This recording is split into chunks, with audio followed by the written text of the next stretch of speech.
जंग में बम और बारूद से भी ज्यादा कारगर हथियार सूचनाएं भी होती हैं। इसे प्रोपेगेंडा या इंफॉर्मेशन वॉर कहा जाता है, जिसमें इतनी तरह की सूचनाएं और अफवाह फैला दी जाती है कि सच और झूठ का पता ही ना चले।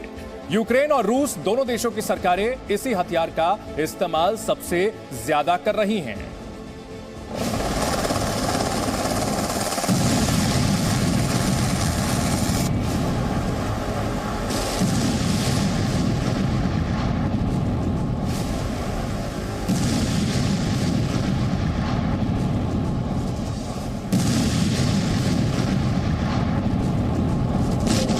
यूक्रेन से लड़ाई की इन तस्वीरों को ही आम लोग असली युद्ध समझ रहे हैं।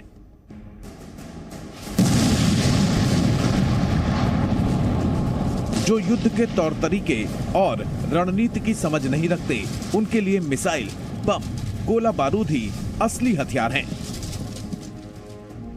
ज्यादातर लोगों को पता ही नहीं होता कि मीडिया और सोशल मीडिया के जरिए जो कुछ वो देख सुन रहे हैं, वो अपने आप में युद्ध का हथियार ही है, जिसका इस्तेमाल रूस और यूक्रेन दोनों अपने अपने हिसाब से कर रहे हैं। ये तस्वीरें यूक्रेन के राष्ट्रपति वोलोदिमीर ज़ेलेंस्की ने खुद पोस्ट की और दावा किया कि रूस की मिसाइल उनके आवास पर गिरी और मिस हो गई। ये एक तस्वीर यूक्रेन में ज़ेलेंस्की को हीरो साबित करने और वहां के लोगों का हौसला बढ़ाने के लिए काफी है। अब युद्ध की अफरा तफरी में इतनी फुर्सत कहां कि कोई इस तस्वीर के सच या झूठ होने की पड़ताल करे। यूक्रेन के लोगों के लिए ये सच्ची खबर है, जबकि वही तस्वीर रूस के लोगों को झूठी नजर आ रही है।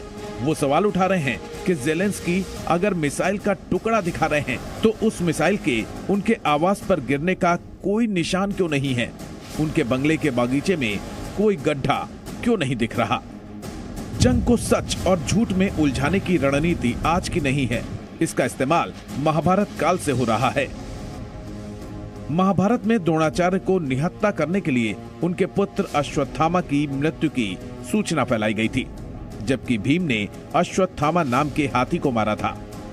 पहले विश्व युद्ध में सच्ची झूठी सूचनाओं का इस्तेमाल अमेरिका और ब्रिटेन ने किया, जो अपने देश के अखबारों में जर्मनी की सेना के द्वारा बलात्कार और बर्बरता की कहानियां छपवाकर दुश्मन के खिलाफ नफरत और राष्ट्रवाद की लहर पैदा करने में जुटे थे। सूचनाओं को हथियार के रूप में इस्तेमाल करके हिटलर ने जर्मनी में जो प्रचार युद्ध छेड़ा, जर्मन राष्ट्रवाद का उभार उसी की देन था, जो दूसरे विश्व युद्ध की वजह बना था। 1967 में अरब इजराइल युद्ध के दौरान अरब रेडियो का इस्तेमाल सीरिया ने लोगों का जोश बढ़ाने के लिए किया था। सीरिया पर इजराइल भारी पड़ चुका था, लेकिन अरब रेडियो अंत तक इजराइल को हराने के दावे ही करता रहा। और अब सच्ची झूठी सूचनाओं का वही हथियार यूक्रेन की रणभूमि में चारों ओर नजर आ रहा है। यूक्रेन जिसे सच्चाई बता रहा है, उसे रूस दुष्प्रचार बता रहा है।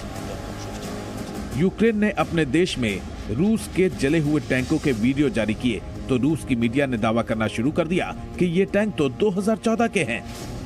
यूक्रेन ने 2 दिन पहले ही रूस के 9000 सैनिकों को मार गिराने का दावा किया, तो रूस का जवाब आया कि यूक्रेन कई गुना बढ़ा चढ़ाकर अपने पराक्रम की डींग हाँक रहा है।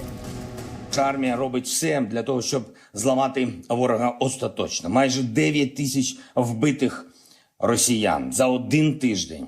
На Миколаївському напрямку окупантам доводиться десятками гвинтокрилів забирати своїх 200-х і 300-х. 19 років. 20 років. К сожалению, среди наших товарищей, участвующих в специальной военной операции, имеются потери.